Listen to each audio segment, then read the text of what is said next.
नमस्ते, प्रणाम, जय श्री राम, हर हर महादेव। जैसा कि मैं आप लोगों को बता दूं कि कल हम लोगों का क्लास जो चला था वो तान तक चला था। आज हम लोग थाट शुरू करने वाले हैं। तो आइए अब हम लोग थाट से स्टार्ट करते हैं। क्लास की दूसरी क्लास की शुरुआत हम लोग थाट से करते हैं। पहले थाट किसे कहते हैं? तो सप्तक के 12 स्वरों में से 7 स्वरों का क्रमानुसार प्रयोग होता है तो वो थाट कहलाता है। अलग अलग किताबों में अलग अलग राइटरों ने थाट की अपने अपने तरीके से परिभाषित भी किए हैं, लेकिन एक जनरली बात यह है कि थाट की परिभाषा वह होता है जिसमें 7 स्वर क्रमानुसार लगता है। थाट की पहचान आरोह अवरोह दोनों से कर सकते हैं, लेकिन उसकी एक विशेषता ये होती है कि 7 स्वर चाहे कोमल तीव्र सब मिला करके कोई एक रूप लगा हुआ होता है तो ठाट कहलाती है। ठाट का पर्यायवाची शब्द जो होता है वो मेल होता है। सप्तक के 12 स्वरों में से 7 स्वरों का क्रमानुसार मुख्य स्वरों के चारों शुद्ध और कोमल और तीव्र उस समुदाय को थाट कहते हैं। जिस तरीके से शुद्ध स्वर को नेचुरल साउंड बोलते हैं, कोमल को फ्लैट साउंड बोलते हैं और तीव्र को शार्प साउंड बोलते हैं। प्राचीन ग्रंथों में मेल शब्द ही प्रयोग किया जाता था, जो आज आधुनिक समय में थाट शब्द का प्रयोग या थाट नाम से इसका प्रयोग होता है। स्वर के उस समूह को मेल या थाट कहते हैं जिसमें राग उत्पन्न करने की क्षमता होती है। यानी थाट से क्या होती है? राग की उत्पत्ति होती है। ऐसा नहीं कि राग से थाट होती है। जो थाट होता है और जिस राग पे नाम उसका रखा जाता है वो आश्रय राग कहलाती है, और उससे जितने राग उत्पन्न होती है, यानी उस थाट से जितने राग उत्पन्न होती है वह राग जन्य राग कहलाती है। अब थाट का लक्षण क्या होता है? थाट को कैसे पहचानेंगे? प्रत्येक थाट में अधिक से अधिक कितने स्वर होंगे? 7 स्वर होंगे, और कम से कम भी 7 स्वरों का प्रयोग होता है। थाट संपूर्ण होने के साथ साथ उसके स्वर क्रमानुसार होने चाहिए। किसी थाट में आरोह अवरोह दोनों का होना आवश्यक नहीं होता है। जैसा कि हमने पहले ही बता दिया कि कोई भी थाट में आरोह या अवरोह किसी से भी पहचाना जा सकता है। थाट कभी गाया बजाया नहीं जा सकता है।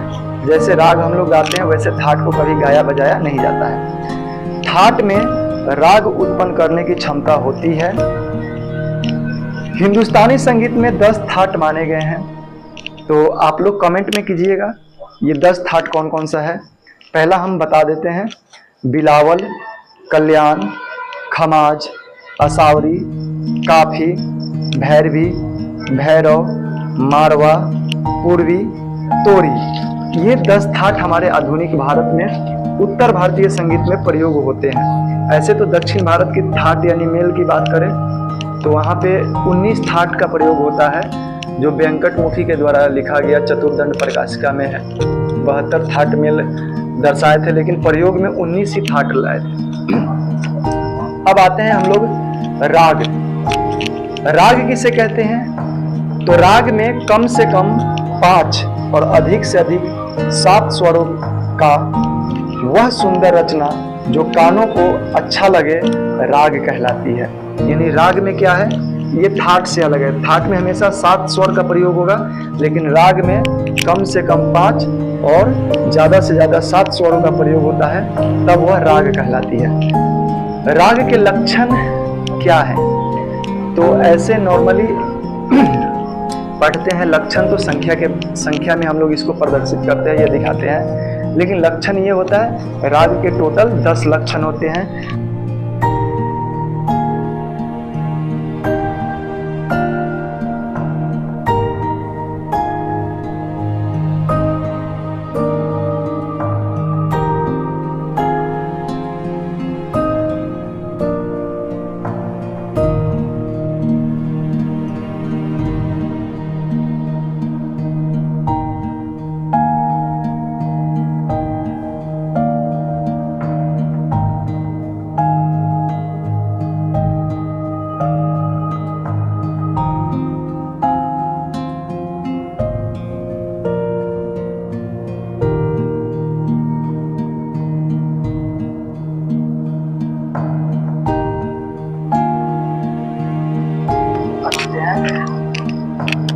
राग के लक्षण जो होते हैं वो 10 होते हैं। पहले भी बता चुका हूँ, अभी भी बता रहा हूँ। अब वो 10 लक्षण कौन कौन से होते हैं? जैसे ग्रह, अंश, न्यास, अपन्यास, षडत्व, औडत्व, अल्पत्व, बहुत्व, मंद्र और तार। ऐसा नहीं है कि इसको क्रम में ही याद किया जाए, जिसको जैसे याद हो जाए वैसे भी, जैसे हमने याद किया है। ग्रह, अंश, न्यास, अपन्यास, अल्पत्व, बहुत, षडत्व, औडत्व, मंद्र और तार, ये 10 राग के लक्षण हैं। प्राचीन काल में जो जाति गायन हुआ करता था उसका भी 10 ही लक्षण हुआ करता था। मध्यकाल में जो प्रबंध गायन हुआ करता था उसका भी 10 ही लक्षण है। आज भी आधुनिक काल में जो राग गायन होता है उसका भी 10 ही लक्षण है, तो ये कभी भूलिएगा नहीं। अब आते हैं राग की विशेषता क्या है। तो देखिए दोस्तों, राग की विशेषता जैसे थाट की विशेषता हमने बताई है, उसी तरीके से राग की विशेषता भी अपनी अलग अलग होती है। अब राग की विशेषता क्या है? तो देखिए, पहला, प्रत्येक राग में रंजकता आवश्यक होनी चाहिए। रंजकता मतलब कि मनोरंजन उस राग से होनी चाहिए। दूसरा, राग में कम से कम 5 और अधिक से अधिक 7 स्वरों का होना अनिवार्य है। तीसरा, प्रत्येक राग को किसी न किसी थाट से उत्पन्न माना गया है। चौथा, किसी भी राग में षडज वर्जित नहीं होता है। सा यानी षडज ऐसा स्वर है जो किसी भी राग में वर्जित नहीं होता है। पांचवा, प्रत्येक राग में म और प जरूर होता है। जैसे किसी भी राग में षडज वर्जित नहीं कर सकते हैं, लेकिन उसके साथ भी म और प को भी वर्जित नहीं कर सकते। इन दोनों में से एक स्वर को जरूर लगाना पड़ता है या लगता है। रागों में आरोह अवरोह, वादी संवादी, पकड़, गायन समय आदि आवश्यक है। किसी भी राग में स्वर को दोनों रूप, देखिए किसी भी राग में स्वर के दोनों रूप जैसे शुद्ध और कोमल एक साथ प्रयोग नहीं किया जा सकता है। लेकिन इसका एक अपवाद राग है, ललित राग है, जिसमें म और तीव्र म दोनों एक साथ प्रयोग होता है। ये अपवाद में एक याद रखिएगा। अब हम लोग आते हैं कन। कन किसे कहते हैं? तो किसी भी स्वर को, जैसे सा बजाए और रे को क्या कहिए, छू करके बस बहुत कम समय में लौट जाते हैं, तो ये कन कहलाती है। तो इसकी परिभाषा क्या बोलेंगे? स्पर्श किए गए स्वरों को कन कहते हैं। कन स्वर को स्पर्श स्वर भी कहते हैं। याद रहेगा। अब आइए मुर्की। देखिए, इन सब चीजों के लिए मैंने एक ट्रिक बनाया है। जैसे मुर्की है तो मुर्की को क्या बोले, कितने शब्द है? ऐसे तो लिखा जाता है कुछ और तरीके से, लेकिन हम लोग अगर इसको तोड़े तो मुरकी, इसमें 3 शब्द आ रहा है। तो क्या होगा? इसमें 3 स्वरों का गोलाई रूप से तीव्र गति से बोलना ही क्या कहलाएगा? मुर्की। यह भी एक प्रकार का कन है, लेकिन इसमें 3 स्वरों का गोलाई बना करके द्रुत गति में प्रयोग करते हैं, ये मुर्की कहलाते हैं। ठीक है, याद रहेगा। 3 स्वरों को कोई भी लेंगे और उसे गोलाई बना करके द्रुत गति में बोलेंगे, वह मुर्की कहलाएगा। अब आता है कंपन। कंपन किसे कहते हैं? तो तार के ऊपर नीचे जाने की क्रिया को कंपन कहते हैं, जो हमने कल पिछले क्लास में भी किया था। अब आइए मींड। मींड क्या है? तो मींड में होता क्या है कि 2 स्वरों का प्रयोग होता है, लेकिन जो भी 2 स्वर प्रयोग करते हैं उसमें अटूट संबंध होता है। जैसे कैसे? किसी 2 स्वरों के इस प्रकार गाया या बजाया जाए जो एक दूसरे से अटूट सुनाई दे, वह मींड कहलाती है। जैसे सा प सा म, ये क्या है? मींड है, अटूट है, क्योंकि इसके बीच में गैप नहीं दी है, इसलिए अटूट है। आगे है गमक। तो गमक क्या है? तो गमक की परिभाषा जो है इसके शब्द में ही छुपा हुआ है। जब किसी स्वर को गंभीरता पूर्वक उच्चारण करते हैं, गमक कहलाती है। यानी कि स्वरों को गंभीरता पूर्वक उच्चारण को गमक कहते हैं। गमक में मधुरता उत्पन्न करने के लिए गायन में मधुरता उत्पन्न करने के लिए गमक का प्रयोग करते हैं। अब वो गायन जैसे ध्रुपद हमार है, उसमें गमक का बहुत ज्यादा प्रयोग होता है। गमक के कुल 15 प्रकार होते हैं। गमक कुल 15 प्रकार के होते हैं, ये याद रखिएगा। अब वो कौन कौन सा है इसको याद कर लीजिएगा, मैं एक बार बोल करके बता देता हूँ। जैसे कंपित, आंदोलित, आहत, पलावित, उल्लासित, स्फुरित, त्रिभिन्न, बलि, हुम्फित, लीन, तिरिप, मुद्रित, कुरुला, नामित और मिश्रित। इस तरीके से ये 15 क्या है गमक के प्रकार है, इसको याद रखिएगा। अगर दोस्तों आप लोगों को अच्छा लग रहा है तो इस वीडियो को अपने 5 ग्रुप में शेयर कर दीजिए, ताकि इस वीडियो की पहुंच और बच्चों का भी क्या हो जाए, इससे जो नॉलेज मिलना हो मिल सकती है। अब आइए वादी स्वर। वादी स्वर राग का सबसे महत्वपूर्ण स्वर होता है। इसको बहुत अनेक अलग अलग नामों से पुकारा जाता है। जैसे वादी स्वर अगर हम लोग बोले तो राग का सबसे महत्वपूर्ण स्वर वादी स्वर कहलाता है। इसे अंश स्वर भी कहते हैं, जीव स्वर भी कहते हैं, राग रूपी राजा स्वर भी कहते हैं। याद रहेगा। वादी स्वर प्रधान स्वर, वादी स्वर को प्रधान स्वर भी कहते हैं, जीव स्वर भी कहते हैं, अंश स्वर भी कहते हैं, बहुल स्वर भी कहते हैं। इतने सारे नामों से वादी स्वर को जाना जाता है, तो ये याद रखिएगा। आगे है तीव्र म तथा शुद्ध नी, किसी भी राग में वादी स्वर नहीं माने गए हैं। तीव्र म और शुद्ध नी किसी भी राग में वादी स्वर नहीं माने गए हैं, ये भी याद रखिएगा। संवादी स्वर। अब आइए संवादी। संवादी क्या है? राग का दूसरा प्रमुख स्वर जो होता है वो संवादी कहलाता है। तो राग का दूसरा महत्वपूर्ण स्वर संवादी स्वर कहलाता है। इसे वादी रूपी राजा का मंत्री कहते हैं। वादी संवादी स्वरों में 9 और 13 श्रुतियों का अंतर होता है, जो कि 3/4 स्वरों का अंतर माना जाता है। वादी और संवादी में क्या है? 3 और 4 श्रुतियों का अंतर माना जाता है। वादी और संवादी में 9 से 13 श्रुतियों का अंतर माना जाता है और 3/4 स्वर का अंतर होता है। अब कहिएगा कि 9 और 13 तो समझ में आया, लेकिन 3/4 नहीं समझ में आया। तो इसके लिए आपको क्या करना पड़ेगा? स्वरों का आंदोलन संख्या आपको हमेशा याद रखना पड़ेगा, उससे आप गुना भाग करके इसको निकाल सकते हैं। अब आइए अनुवादी स्वर। तो अनुवादी स्वर क्या है? तो किसी भी राग में वादी संवादी के बाद जो स्वर लगता है, यानी वादी संवादी के अतिरिक्त राग में प्रयोग किए जाने वाले अन्य स्वर अनुवादी स्वर कहलाते हैं। ध्यान रहेगा। अनुवादी स्वर को अनुचर की उपमा या नाम से जाना जाता है। अनुवादी स्वर को क्या कहा और किस नाम से जाना जाता है? अनुचर। अनुचर के नाम से भी जाना जाता है। अब आइए विवादी स्वर। विवादी स्वर भी राग के लिए महत्वपूर्ण कभी कभी होता है, हमेशा नहीं होता, इस बात को याद रखिएगा।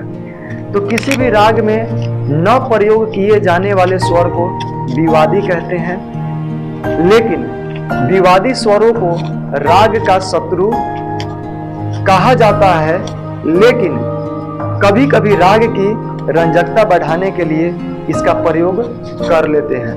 यानी विवादी स्वर को राग का क्या कहा जाता है? शत्रु स्वर कहा जाता है। लेकिन किसी किसी राग में किसी विवादी स्वरों का भी प्रयोग कण के रूप में प्रयोग किया जाता है। ऐसा नहीं है कि पूर्ण रूपेण उस स्वर का प्रयोग किया जाता है। अब आइए अंश स्वर। अंश स्वर राग में सबसे अधिक प्रयोग किए जाते हैं। स्वर को प्रयोग किए जाने वाले स्वर को अंश स्वर कहते हैं, यानी कि जिस पहले ही वादी स्वर को ही क्या कहते हैं? अंश स्वर। बस इतना याद रखिए। ग्रह स्वर। ग्रह स्वर, अब इसमें क्या होता है कि जहां से गीत की शुरुआत की जाती है वह ग्रह स्वर कहलाती है। अब आइए न्यास का स्वर। गाते बजाते समय न्यास का स्वर किसे कहते हैं? न्यास करना। तो गाते बजाते समय किसी स्वर पर अपने इच्छा अनुसार रुकने को आधुनिक समय में न्यास करना कहते हैं। जैसे कभी कोई गाना गाते हैं तो कोई ऐसा समय भी आता है कि जहां लगता है कि यहाँ पे रुक सकते हैं, वो न्यास का स्वर कहलाता है। तो गाते बजाते समय किसी स्वर पर इच्छानुसार रुकने को आधुनिक समय में न्यास करना कहते हैं और यहीं पर गाना की समाप्ति मानी जाती है। यानी न्यास के स्वर पे गाना की समाप्ति मानी जाती है और ग्रह स्वर पे गाना की शुरुआत मानी जाती है। अब आइए गीत कितने प्रकार के होते हैं, तो पहले गीत की परिभाषा देख लेते हैं। स्वर ताल बद्ध शब्द, यानी कि स्वर होना चाहिए और तालबद्ध क्रिया होना चाहिए। तालबद्ध शब्द रचना को जो मधुर हो गीत कहलाती है। गीत दो प्रकार के होते हैं, एक मार्गी गीत जिसे गंधर्व गीत भी बोलते हैं जो अब विलुप्त हो चुकी है, और दूसरा जो है देसी गीत जो हमारी लोक संस्कृति में अभी तक चली आ रही है, वो देसी गीत। तो आइए एक एक करके इसको भी देख लेते हैं। मार्गी गीत जो गंधर्वों के द्वारा गाया जाता था, उसकी विशेषता क्या है? तो पहली विशेषता यह है कि इसका प्रयोग गंधर्व लोग करते थे, जो अब क्या हो गई, समाप्त हो गई है। इसे अपौरुषे माना जाता है। अपौरुषे का मतलब इसे पुरुष नहीं, भगवान लोग यानी गंधर्व लोग गाते थे, इसलिए इसे अपौरुषे कहा जाता है। इसे मार्ग या मार्गी गीत भी कहते हैं। इसे मोक्ष प्राप्ति का साधन माना जाता है। और चौथा, गंधर्व या मार्गी गीत में कठोर नियमों का पालन करना पड़ता है या करना पड़ता होता था, करना पड़ता था, इसलिए गंधर्वों के साथ गंधर्व गीत क्या हो गई, समाप्त हो गई। आगे आता है देसी गीत।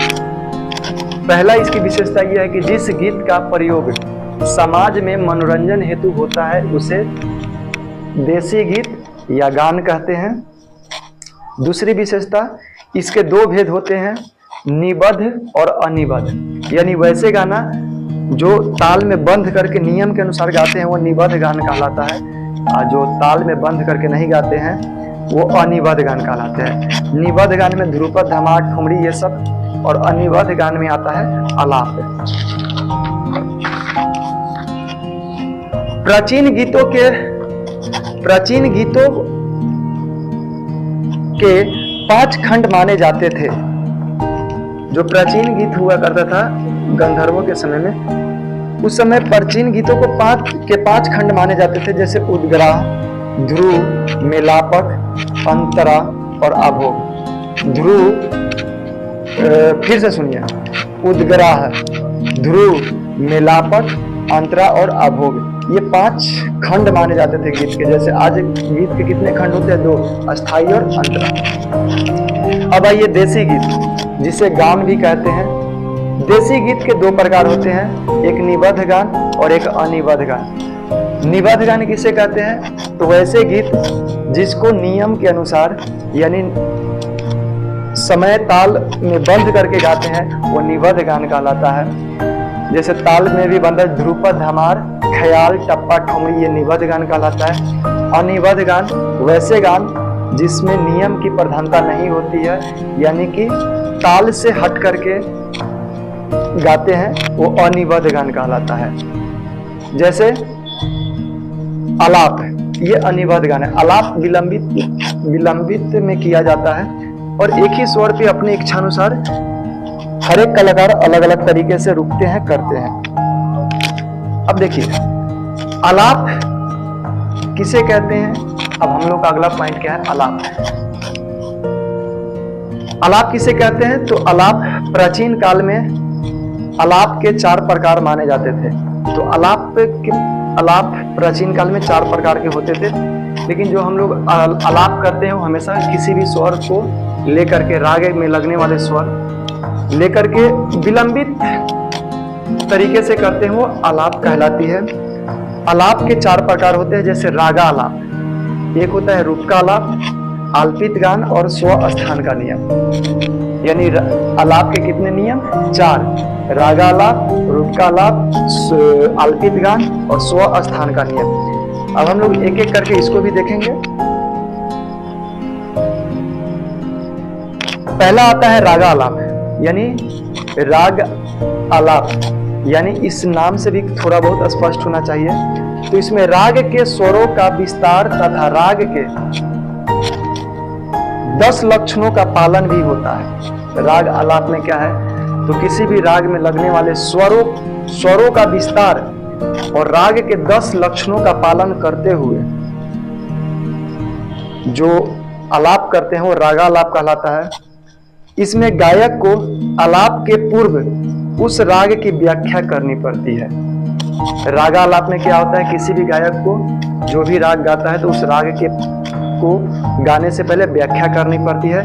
यानी इसमें राग में लगने वाले स्वर को लेकर के विलंबित लय में आलाप किया जाता है, लेकिन राग के 10 लक्षणों को ध्यान में रख करके। अगला आता है रूप का आलाप। तो रूप किसका होगा, तो राग का रूप होगा। तो इसमें राग के सभी लक्षणों का पालन करते हुए, यानी रूप का आलाप में क्या है, इसमें राग के सभी लक्षणों का पालन करते हुए प्रबंध के धातुओं के समान रूप का आलाप के खंड करने पड़ते हैं। यानी कि प्रबंध के धातु, प्रबंध मतलब जो मध्यकाल में प्रबंध गायन होता था वही प्रबंध जो आज राग है। तो प्रबंध के धातुओं के समान रूप का आलाप के खंड करने पड़ते थे, लेकिन इसमें भी क्या है, राग के सभी लक्षणों का पालन होता था। अब आलिप्त गान, अल्पित गान या आलिप्त गान। देखिए, इसमें राग के सभी नियमों का पालन करते हुए तीरों भाव अभिर्भाव दिखाते हैं।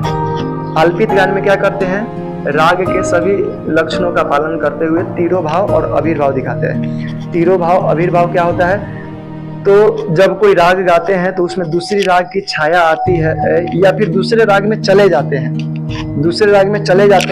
और फिर लौट करके मूल राग में आ जाते हैं, वो वही कहलाता है तीरों भाव। यानी मूल राग को छोड़ करके दूसरे राग में जाना तीरों भाव और फिर वापस लौट करके आना अभिर्भाव कहलाती है। अब आता है स्वस्थान का आलाप। स्वस्थान का आलाप क्या है, तो इसमें राग के लक्षणों का पालन करते हुए इसे 4 भागों में बांटा गया है।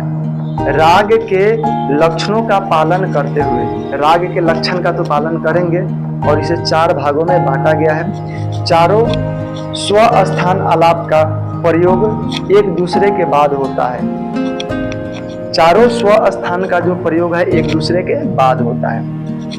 अब आगे देखिए, अब हम लोग आगे चलते हुए बढ़ गए बिदारी तक। लेकिन आप लोगों से दोस्तों रिक्वेस्ट है कि अगर आप इस वीडियो से अगर आप लोगों को थोड़ा भी लाभ हो रहा है तो इस वीडियो को आगे बढ़ाइए। बिदारी क्या है, तो गीत के सभी छोटे बड़े खंडों को बिदारी कहते हैं। गीत के सभी छोटे बड़े खंडों को बिदारी कहते हैं। प्राचीन गीतों में 5 खंड होते थे, जैसे उद्ग्रह, ध्रुव, मिलापक, अंतरा और अभोग। इसके पहले भी हम लोग पढ़े थे, गीत के जो 5 खंड होते थे उद्ग्रह, ध्रुव, मिलापक, अंतरा और अभोग। ख्याल के 2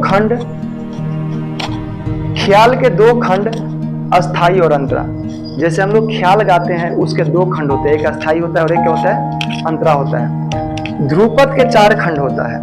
जैसे ध्रुपद गायन में क्या होता है, 4 खंड होता है। अभी के गाना में क्या है, 2 खंड होता है, अस्थाई और अंतरा। लेकिन ध्रुपद गायन में 4 खंड होता है। पहला क्या है, अस्थाई, अंतरा, संचारी और अभोग। फिर से याद रखिए, फिर से याद कीजिए, ध्रुपद के कितने खंड होते हैं, तो 4 खंड होते हैं, अस्थाई, अंतरा, संचारी और अभोग। अब आइए वर्ण। वर्ण किसे कहते हैं, तो स्वरों के विभिन्न क्रमों को अर्थात चाल को वर्ण कहते हैं। स्वर का जो विभिन्न क्रम है चलने की, उसी को वर्ण कहते हैं। वर्ण भी 4 प्रकार के होता है।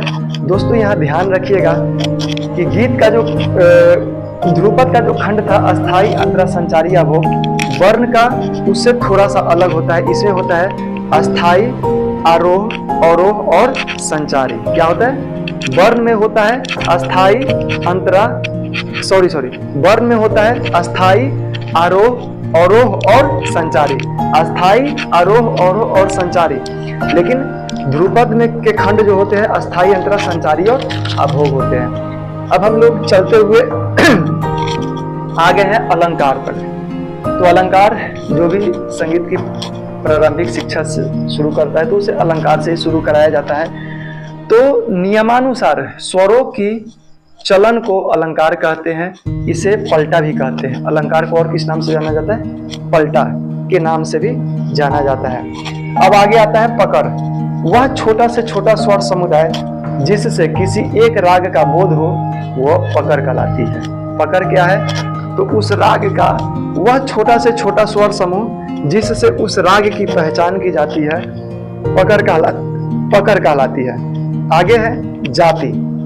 तो हम लोग नॉर्मली देखते हैं राग की जाति औडव, साडव, संपूर्ण। तो इसमें राग में प्रयोग किए जाने वाले स्वरों की संख्या का बोध होता है। राग की जाति में क्या है?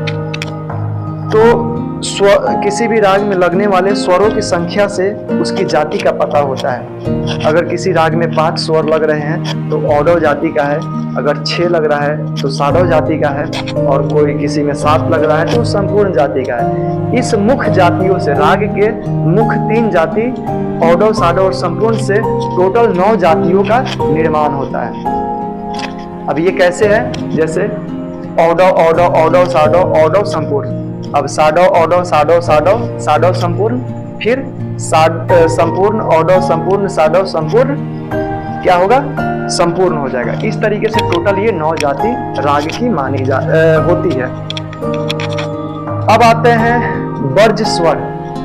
वर्ज्य स्वर क्या है? तो जिन स्वरों का प्रयोग किसी राग में नहीं होता है उसे वर्ज्य स्वर या इसे वर्जित स्वर भी कहते हैं। अल्पत्व क्या है? तो अल्पत्व जब किसी राग में स्वरों का प्रयोग बहुत कम होता है यानी अल्प होता है तो उसे अल्पत्व कहते हैं। और बहुत्व क्या है? तो जब किसी राग में किसी स्वर का प्रयोग बहुत होता है यानी बहुत बार प्रयोग होता है तो वो बहुत्व कहलाता है। जैसे हम लोग वादी स्वर को यहाँ बहुत स्वर के रूप में ले सकते हैं। अब आइए एक नोट में क्या मिला हुआ है कि सारंग देव कृत संगीत रत्नाकर। संगीत रत्नाकर एक किताब है जो पंडित सारंग देव द्वारा लिखा गया था। वो दक्षिण भारत के रहने वाले थे। ऐसे तो उनका मूल निवास कश्मीर के आसपास था, लेकिन वो किसी कारणवश दक्षिण भारत में आ गए और 1250 के आसपास में ये किताब लिखे थे, 13वीं शताब्दी में। तो सारंग देव कृत संगीत रत्नाकर में अल्पत बहुत का वर्णन सर्वप्रथम बार मिलता है। अल्पत और बहुत का जो वर्णन है पहली बार कहाँ मिलता है? तो सारंग देव कृत संगीत रत्नाकर में। ये बहुत इंपॉर्टेंट किताब है। संगीत रत्नाकर को ही उत्तरी और दक्षिणी संगीत का आधार ग्रंथ भी कहा जाता है। इस बात को ध्यान में रखिएगा। तो कैसा लगा दोस्तों? अगर आप लोगों को अच्छा लगा है तो इसको थोड़ा सा आगे बढ़ा दीजिए। आपका एक शेयर और एक लाइक हमारे मोटिवेशन को बढ़ाएगा और हमारे आदरणीय गुरुजी हरिशंकर वर्मा जी को बार बार चरण स्पर्श ऐसी आशीर्वाद बना करके रखिए। और जो भी बीपीएससी और स्टेट की तैयारी कर रहे हैं इसको जरूर देखिए ताकि आपको इससे और आपके दोस्तों को भी लाभ मिले। धन्यवाद है।